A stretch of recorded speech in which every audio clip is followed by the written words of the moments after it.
Antarctica. A desolate, frozen wasteland, with nothing to offer humankind. Well, that's what I thought until I got a call from a secret agency asking for myself and a colleague to fly down to the ice desert. What troubles me is what could an agency want with us and that continent? I definitely understand why they would want Jerry. He's a geologist. His work is relevant to that area. But why me? What do they want with an entomologist in an area that can't possibly support life? I can't disclose the name of the agency, nor the country from which I reside. I can talk about certain topics, but vaguely.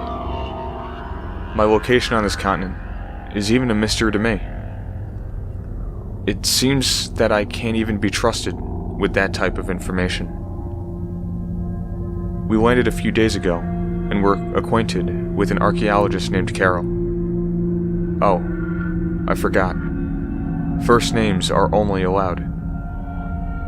Any other type of identifying names, numbers, etc. are strictly forbidden within this operation. Our post consists of many scientists and engineers from our country of origin. Most of the details are kept to a minimum. The only thing we've heard about are a giant hole, some possible signs of wildlife that used to be on this continent, and broken pieces of what looks like pottery with drawings on them.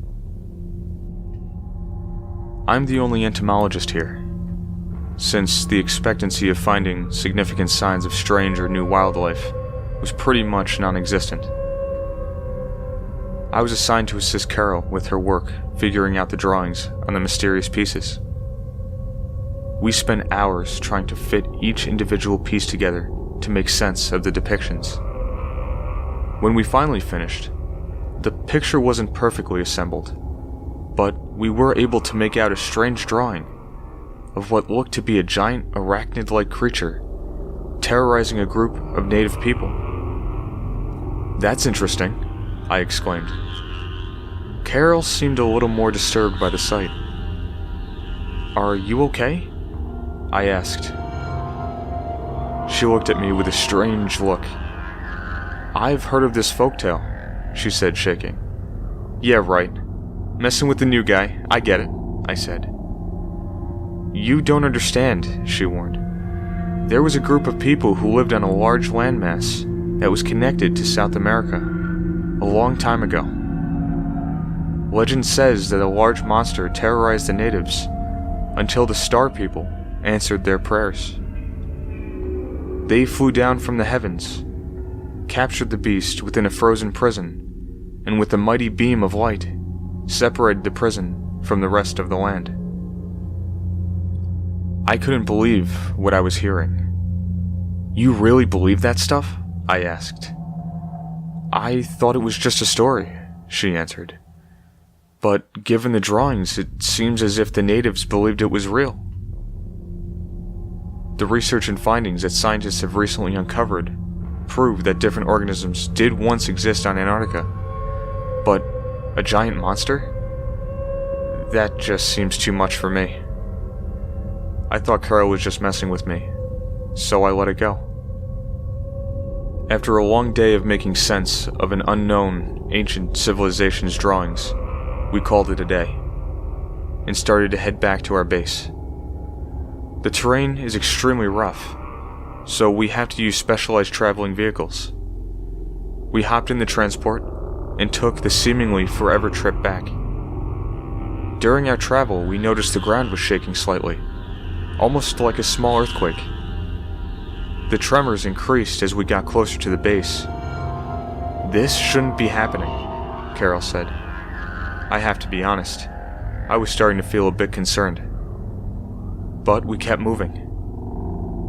When we finally got back to base, we were met by a strange man. He introduced himself as Agent Lyons. He was apparently affiliated with the agency that hired all of us on the base. "Let's go inside and talk," the mysterious agent suggested. We walked into the base and entered a giant meeting room. There, we were met by the rest of the team awaiting our arrival. "I believe everyone is here," Agent Lyons said. "You were all brought here for a particular reason. Most of you, it seemed rather obvious. But for some, not so much." "What's going on, Lyons?" one of the scientists asked, agitated. Agent Lyons looked a bit unnerved. "No one needs to panic," he said. "We've run into some complications." The room started to become restless. The tremors we've been experiencing are sourced by a rather astonishing discovery. While we've been drilling into the ice, his eyes locked onto mine. "That's why we brought you here, Kevin." Lyons didn't break his gaze from mine. "What are we dealing with?" I asked nervously. "To put it simply, it looks like some kind of an arachnid creature. We don't have much on it, but the glimpses and photos taken of the area look like a giant spider's nest." I couldn't believe it. "How do you know?" I asked. Agent Lyons seemed reluctant to answer. "Last week, one of our engineers working by the hole was pulled in by something. When we checked the area, we found a substance similar to that of a spider's web." "Is it hunting us?" one of the scientists asked. "It lives beneath the ice, but how long until it emerges from its nest?" Lyons remained silent. "Answer us, Agent," many yelled. "We need answers." "We have to get out of here," someone else yelled. An eerie spark lit up the agent's gaze. "You're not going anywhere," he exclaimed. "You all have work to do. We have taken precautions to keep everyone on staff here safe." The crowd began to grow more and more agitated. "Let's throw him in the pit with that monster," someone yelled. I could hear others yell in approval. "Wait!" I called out. "What did you and the agency have in mind in this situation?" I glared at the now terrified agent. Lyons looked around the room. "We have to study this miracle," he proclaimed. "We will be heroes of science. We have found a new living being not known until now." The crowd fell silent. "If I help you study this thing, will you let these other people leave?" I asked. Lyons was visibly frustrated. "They can't just leave," he started. "Would you rather have an angry mob overtake you then?" I argued. "Let them go, and I will help you." With a look of anger, Lyons nodded in approval. "Okay," he said. "But no one can leave until we have the proper amount of transportation to get out of here. It will take a few days. During that time, everyone on staff is expected to maintain their positions and do their jobs." The group seemed to settle a little, minus the occasional tremor. It seemed as if the creature was running back and forth under the ice. It must be stalking some kind of prey, I thought to myself. Lyons locked eyes with me again. "Tomorrow, we will go to the opening and you will collect data regarding the creature." I nodded slightly in agreement. What did I get myself into?